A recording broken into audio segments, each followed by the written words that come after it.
The markets are closed, but the business stories are just heating up. Hello, I'm Mai Rodriguez. Catch up with us on Business Brief.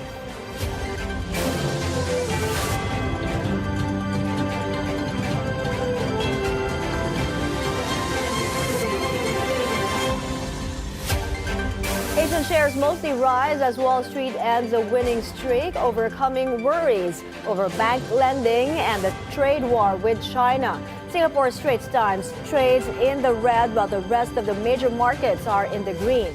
In the currency market, the US dollar is steady against the Japanese yen and the Hong Kong dollar, but weakens against the Singapore dollar, the South Korean won, and the Thai baht.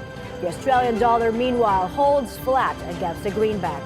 In commodities, gold gains more than 1%, while oil prices trade mixed.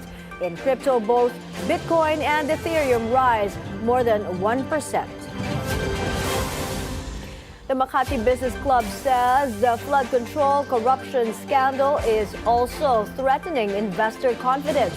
On BNC's At the Forefront, Executive Director Apa Ongpin said their message to President Marcos is to restore public trust and encourage domestic investment. One of the things that we've been saying in the last few months is everybody's focused on foreign direct investment, as if there's like this huge, pool of foreign direct investment that's clamoring to get into the Philippines. That's not the case. We should be looking at domestic investment, right? I mean, domestic businesses, why are they not investing more in the economy, in risking their money for greater growth, right? And I think that's really the question we need to ask. Corruption is a big factor in. The Financial Executives Institute of the Philippines warns the government's failure to invest in real value-adding projects could lead to a debt burden future generations cannot pay. On BNC's Business 360, FINEX President EJ Kwa Hyansen said the country is paying billions in loan interest every year, but there's no accountability or transparency in budgeting. He also stressed there's still time to fix the 2026 national budget. Right now, the Philippines is in good fiscal shape. The governments have done a good job of bringing that in and improving our balance sheet. But again, if we're not investing prudently, creating projects of real value or real projects, the debt is real, right? And at some point, we're going to have to pay the bill. The government should prosecute those behind the anomalous flood control scandal. Manny Ocampo, President and COO of Investment and Capital Corporation of the Philippines, told Business 360 that doing so would help restore confidence in the Philippine equity market. Very simple. I think government, whether it's the ICI or the Department of Justice or something, they should prosecute because to everybody's perception, there seems to be a lot of evidence there going up against certain people. Certain people have admitted wrongdoings already. Let's start with that, and then we go up the food chain, if you'd like. Palace Press Officer Claire Castro says President Marcos does not see the need to grant additional powers to the Independent Commission on Infrastructure for now. Speaking to reporters this morning, Castro said Marcos is satisfied so far with the performance of the ICI. She adds Marcos is aware of the plight of business groups when it comes to the flood control scandal. Mas maganda po talaga na magkaroon ng mas ngipin, pangil ang ICI. Pero sa ngayon po, nakikita naman po natin na maganda ang itinatakbo ng ICI. Pag nagpatawag po sila, kahit mga senador, kahit mga miyembro ng Kongreso, sila naman po ay tumutugon. Nararamdaman po ng Pangulo at ng administrasyon ang mga nararamdaman ng mga businessmen. Kaya po patuloy ang ginagawang pag-iimbestiga at patuloy ang pagpapabilis ng aksyon para po mapanagot ang dapat na mapanagot. The government's campaign against corruption should uphold not just the call of the business sector, but also the welfare of ordinary Filipino taxpayers who cannot escape paying taxes, including the 12% value-added tax. That's according to Senate President Pro Tempore Lacson. Although he agrees with the business group's statement, Lacson said they should also speak for the tens of millions of Filipinos whose taxes are squandered by erring government officials and flood control contractors. The senator adds there should be no let-up in public anger and vigilance against corruption. Your tricks are rotten. That was a sharp rebuke of Budget Secretary Amena Pangandaman against contractors engaged in schemes such as head swapping, name changing, and the use of dummy company owners. She said these shady bidding practices will no longer happen under the new Government Procurement Act. A key provision of Republic Act number 12009 requires the full disclosure of beneficial ownership, revealing the real individuals who own or control entities seeking government contracts. Pangandaman said the disclosure rule will ensure that conflicts of interest in public procurement are prevented. The country's business community gathering for one of the biggest business expos at the 51st Philippine Business Conference and Expo at the SMX Convention Center. Paolo Barcelon joins us on the line. Hi, Paolo. What's happening there? Hi, Mai. Good afternoon. Discussions are pretty lively and the conference is well underway. But PCCI President Nina Manjo said they want no sacred cows in government's ongoing investigation into the flood control scandal. Manjo says they are urging President Bongbong Marcos to put more teeth to the Independent Commission for Infrastructure and prosecute those responsible. We don't want cover-ups. We don't want railroading. We want really those responsible to be punished and to be identified. And the only person that can really do that by appointing those that are really into it, in addressing it, is our president. The two-day event features key exhibits from the best and the brightest in the industry. Earlier this morning, Vice President Sara Duterte graced the opening ceremony, citing the need for technology to address business and government concerns. More importantly, it is our weapon against corruption. As we digitize, we automate our processes, make data and all government transactions seamless, borderless, and transparent. And we leave no room for scrupulous backdoor transactions. We take away the power of corrupt leaders to manipulate public funds and capitalize on people's money for their personal interests, greed, and political ambition. The Vice President also said digital transformation must be used to strengthen public service delivery and prepare Filipinos to become job creators and innovators in the digital economy. The Bilyonaryo News Channel and the Abante Bilyonaryo Media Group are also the official media partners for this year's conference organized by the PCCI. Mai. Barcelona. Senator Risa Hontiveros releases her 2024 Statement of Assets, Liabilities and Net Worth, or SALN. As of December 31, 2024, Hontiveros declared total assets of 19.88 million pesos, with liabilities worth 897,840 pesos, and a net worth of 18.99 million. She also reported no relatives in government service and no new business interests aside from small shareholdings in a few enterprises.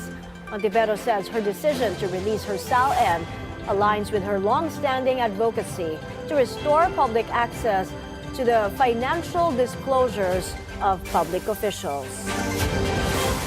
Members of the Makabayan bloc of lawmakers dare the top 2 officials of the country and other officials to release their SALN after they themselves disclose their net worth. ACT Teachers Party List Representative Antonio Tino's net worth is nearly 11 million pesos. Sara Ilago of the Gabriela Party List is worth over $1 million, while Kabataan Party List Representative Rene Co's net worth is a little over $250,000 pesos based on their SALN. The Government Service Insurance System reports strong financial results as of August, posting a net income of 100.02 billion pesos, nearly half of which came from investments. The pension fund's total assets also climbed to a record 1.92 trillion pesos, reflecting the success of its prudent investment strategy and commitment to grow the contributions of government workers. GSIS President and General Manager Vic Veloso said the results demonstrate that members' funds are not only secure, but continue to grow through responsible management. We're taking a short break. More stories are coming up next. You're watching Business Brief.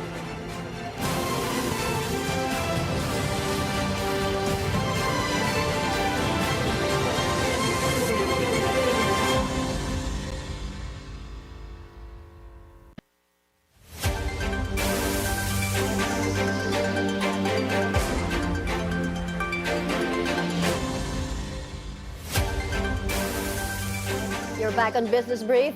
Megawide Construction Corporation has received a notice of award from the city government of Baguio for the implementation of the Baguio City Integrated Terminal Project. In its disclosure, the company said it successfully cleared the Swiss challenge on October 14 and was confirmed as the private sector proponent for the project, subject to compliance with all conditions of the award. The project has an estimated cost of 1.2 billion pesos and will be developed under a 40-year lease agreement with the Baguio City government. Initially designed to serve 7 southbound routes, including La Union, Pangasinan, Tarlac, Pampanga, Bulacan, Metro Manila, and Cavite. Via the South Luzon Integrated Terminal Exchange, the terminal is expected to accommodate about 25,000 passengers daily, both long-haul and daily commuters. The Quezon City Prosecutor's Office rejects GMA Network's 37.9 million peso estafa complaint against Tape Incorporated executives, including members of the Holoshos family.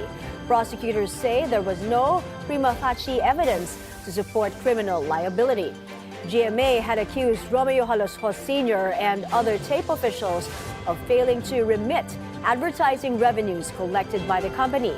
But in an October 8 resolution, Assistant City Prosecutor Kenex De Dios concluded the matter was civil and not criminal.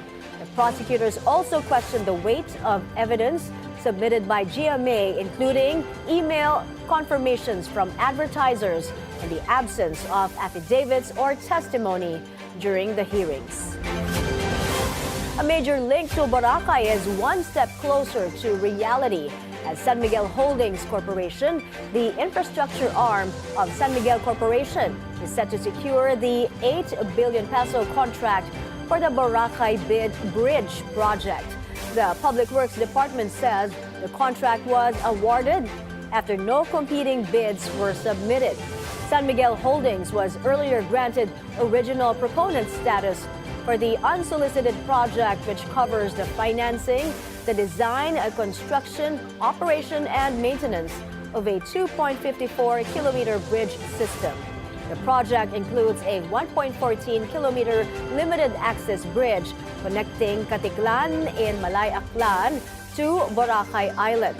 The bridge will feature public transport access, pedestrian lanes, bikeways, and provisions for utility lines such as power, water, sewerage, and telecommunications. Amid rising tensions with China, a lawmaker is warning Malacanang, don't open the door too wide. There are growing calls to scrap the Philippine Embassy's plan in Beijing to roll out e-visas for Chinese nationals, citing serious national security risks.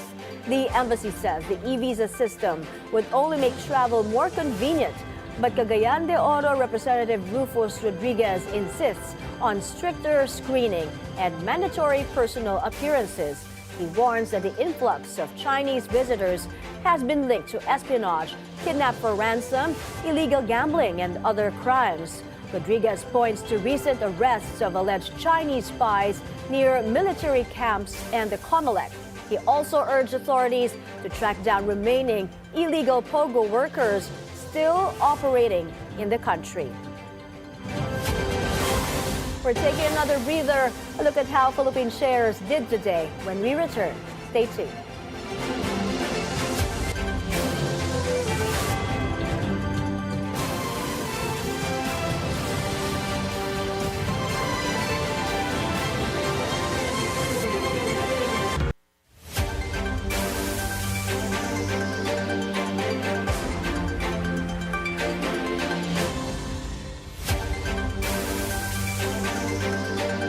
Back on Business Brief, U.S. President Donald Trump says he will raise tariffs on Colombia and stop all payments to the South American nation. Trump cites the Colombian government's failure to stop the production of illegal drugs, but it's not clear what aid will be stopped as the flow of funds was already halted by the shuttering of USAID, the U.S. government's humanitarian assistance arm. They are a drug manufacturing machine, Colombia, and we're not going to be part of it. So we're going to drop all money that we're giving to them. It has nothing to do with them stopping drug production. And you look at the fields are loaded up with drugs, and they refine the drugs, and they make tremendous amounts of cocaine, and they send it all over the world, and they destroy families. The French police are investigating a daring heist at the Louvre Museum. Thieves broke in using a crane, smashed an upstairs window, and stole priceless jewelry from an area that houses the French crown jewels. They escaped on board motorcycles. Museum officials had already sounded the alarm about lack of investment on security at the world-famous site that houses artworks such as the Mona Lisa. Debt-laden French luxury group Kering is selling its beauty products business to cosmetics giant L'Oreal, worth $4.6 billion. The deal includes its leading perfume brand Creed and also gives L'Oreal 50-year exclusive licenses to develop and distribute products under Kering's fashion labels Gucci, Bottega, and Balenciaga. The announcement comes 1 month after Kering's new CEO, Luca De Maio, took office.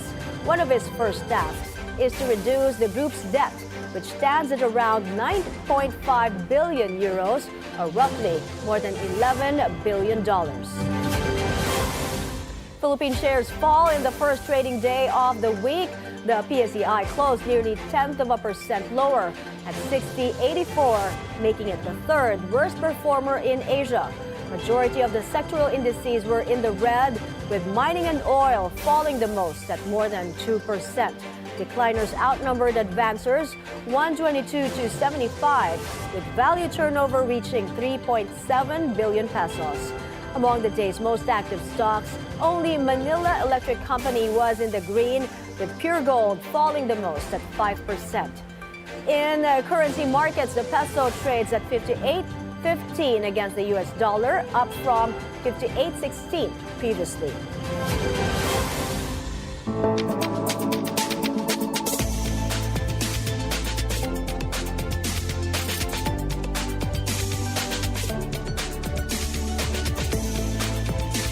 That's a wrap for today's Business Brief. I'm Mai Rodriguez. Join us again tomorrow as we bring you the stories that help you plan your next big, bold moves in business, only here on the Bilyonaryo News Channel.